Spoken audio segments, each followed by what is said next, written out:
All right, another episode of DIY Garage. This is the 65 Volvo 1800S I've been working on. Spent a lot of time prepping to get to this point. I just sprayed it in the PPG epoxy primer. Took about 2 hours to shoot because I did it inside, outside, up underneath. It took a while. The product, PPG, is shopline product, a little friendlier on the wallet. JP375 is 2-to-1 mix. Very, very important if you do use this epoxy series. I'm going to highlight it here so I wouldn't forget. Look at this. Allow a 15-minute induction period before applying. Somebody say, what the hell is that? Induction. When you mix 2 parts of the primer, 2 parts of the epoxy hardener, and when you stir it up, it's got to sit there for 15 minutes, 20 minutes before you can use it. Or it's just going to fall right off the car. So do what they say. Induction time, 15 minutes. Turned out pretty good. I'm happy how this roof looks after 50 years. A few spots after getting sandblasted. Said, look what we found. Hello. Looked like it was a one-legger for forever. Couple spots over here. Other than that, pretty straight. I'll finish up the body work. There's some pitting here, but that's why we had it sandblasted, all the way down to the bare metal. And here we're going to have to address where the battery sits. A lot of seam sealing,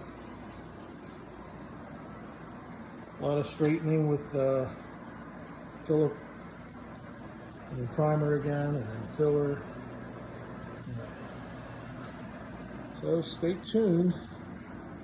Oh, next, also, while that's, I'm going to let this sit for a few days before I even touch it, is the front end. So I had to do a cutout for, there's a motor over there, for the oil pan.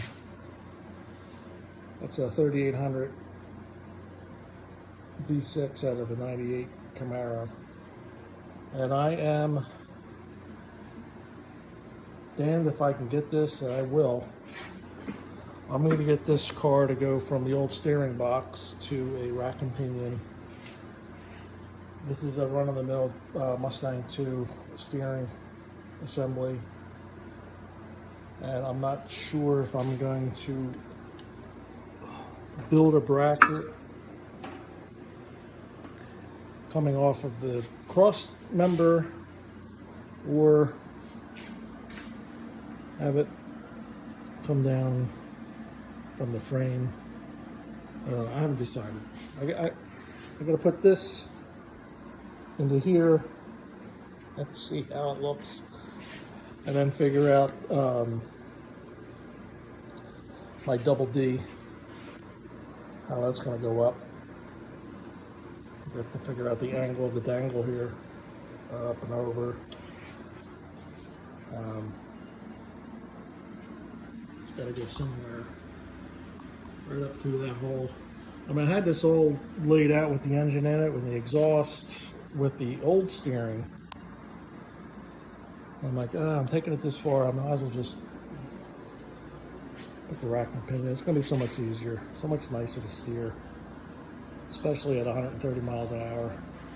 I guess that's what Sue will be doing. She wants the little speedy 5-speed, which that worked out really nice. There's the transmission tunnel that was widened, lengthened, snowblower chute where the shifter comes up through. So that's it. Now I've got a lot more work ahead of me. Kind of excited at this point. Finally, this is a turning point. Getting a car in primer is always a good thing. It's almost like you can see the end of the tunnel. It should start moving quickly now. The filler work should take about a month. Put it in the primer, decide a color. All right, stay tuned. DIY out.